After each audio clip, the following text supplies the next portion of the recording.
What's going on? It's been a minute since I got to upload a video. Thought I'd just kind of give a walk around the car, show a little bit about what I've gotten done the last 6 weeks. About to put a new rear main seal on it, throw the clutch, flywheel on and the transmission, and should be ready to go ahead and drop this in tonight. But in the meantime, I'm just kind of take you around, show you a little bit of what I've gotten done the last 6 weeks.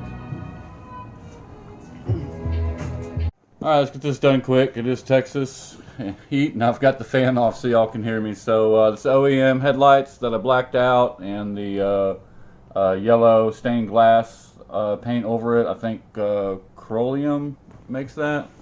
Anyways, the grill's done. So of course the turquoise theme I've got going on with the car. On the bay, I went ahead and got the of the ABS delete. I've got the new brake system put in, so of course had to get the lines out of a non-ABS Accord, and then take that M12 fitting off what I had and put it back on this EX master cylinder, because it's M12 and M10 on the fittings, and the Acura proportioning valve all hooked up. Those lines are ran, catch can, little custom block off plate that I made for the old fuse box harness that used to come out there. And then these handmade,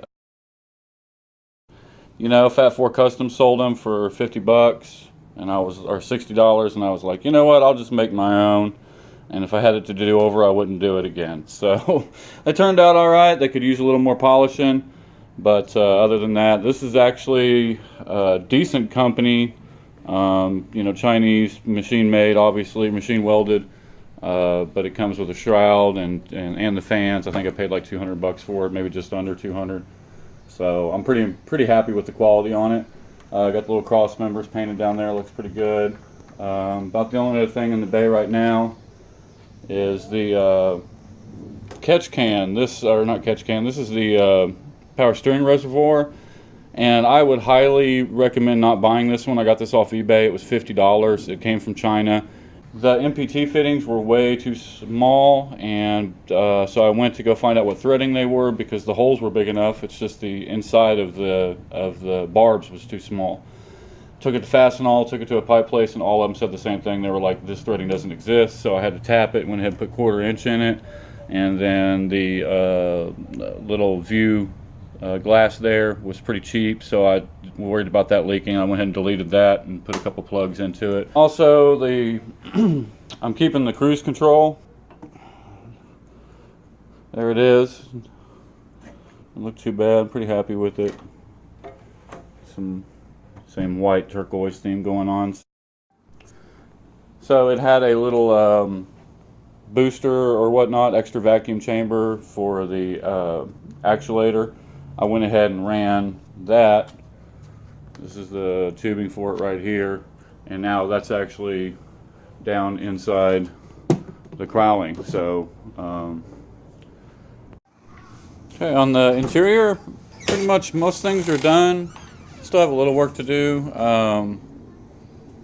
Just got the seats mounted back up. That's the mahogany riveted steering wheel, and I actually went ahead and there was a mount left from the old clock spring, and I just mounted a piece of spring steel on it, soldered the wire, ran that to the relay, and that just pushes up against the metal ring on the back of the hub, which has a wire soldered to it that goes up to the horn to make contact. So, and then checked the schematics and then figured out how to run a wire. It's going to come out and make a ground contact to set the cruise control, since I'm keeping that.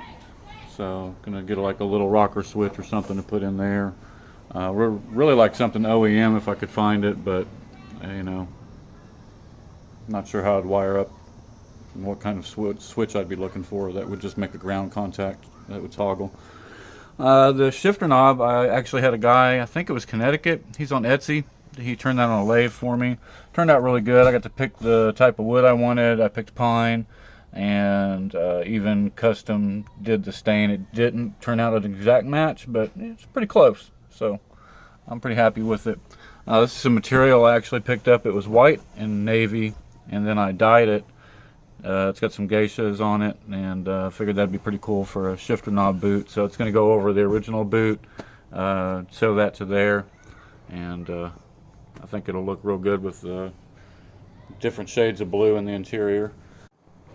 The chrome rings I picked up, somebody in the UK had them on eBay, so $50, but they look awesome. Why not? And then also the geishas are going to go on the speaker grills too. So go ahead and pop the trunk. So got the clears on, tinted. I'm going to tint them all the way. This one's the only one done right now. But there's the battery box. Made it myself. It's bolted to the frame. Outdoor polyurethane over the stain. And there it is. The inside is actually truck bed liner and sealer there. There's a vent right there. It goes out through the frame. 200 amp circuit breaker, junction box.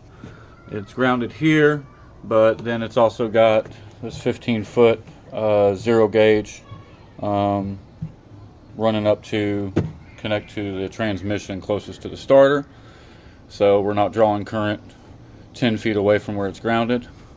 Always good if you're going to do it safe. Wherever you're drawing current from, you want to make sure you got ground. So going to ground the transmission, ground the engine, everything up front too.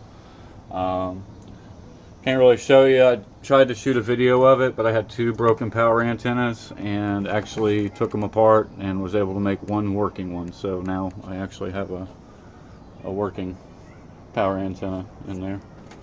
So anyways, love that flush mount. Also picked up some red and clears, depots. They showed up on eBay. I had a reminder set, and one day it was like, ding ding, hey, there's red and clears. I'm like, sure, every time I go on, they're 90, 91s. Nope, they were 92, 93. So I snatched up a pair. I should have bought more, maybe one more, but I posted on Facebook and they were gone in 24 hours. I'm pretty sure Jack Lee bought about 10 pairs of them. So coming over to the trim pieces. The one back here behind the door turned out fine. It's just real dirty. It would easily polish up. Looks like I actually had something hit it. Hope it's not brake cleaner. It's probably brake cleaner. So might have to hit that one more time. But over here, these were real porous on the front. I'm sure you've seen them before, where they get like just real gritty and full of pores.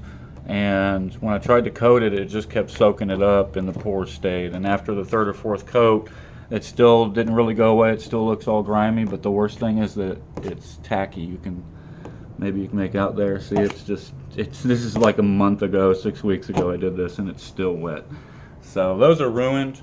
Maybe I can strip it off if you've got any suggestions. Right now I'm watching Pick and Pull for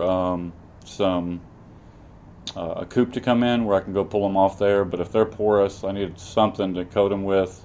Spray Max product this time. They make a panel and trim paint now, so I might give that one a try. Maybe it'll work a little better.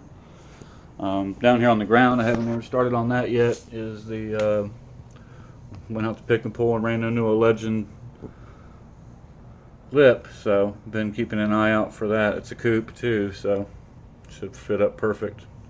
I had actually just bought that Type R. I gave up. I was like, it's been a year, I'm never gonna find one. So I bought this Type R 5th gen Accord lip, and probably not even gonna use it now, but oh well, it'll be good to have around, so in case I screw up the Legend lip. So the little bit of the suspension for the front, the Coney shocks, Vauquelin springs, 1.8 drop, up to another inch on the circlip on the Coneys, and just OEM calipers that I ground down. I ground all the forge markings down off of it and redid them. 2 1/4 inch mandrel bent piping that I pulled out of a CB7 out of a Pick and Pull yard on half off day and paid $5. So the MagnaFlow muffler dual tip. It's not the exact one in the picture, but it's pretty similar. double walled, really nice. Hopefully it'll have a good deep sound, and the MagnaFlow cat, of course, on top of that to go with it. And as my true cold air intake, single piece piping, so 2K clear coat on that, so it should last. And there's the transmission mount on it. Got to put the hoses on the speed sensor, power steering return lines.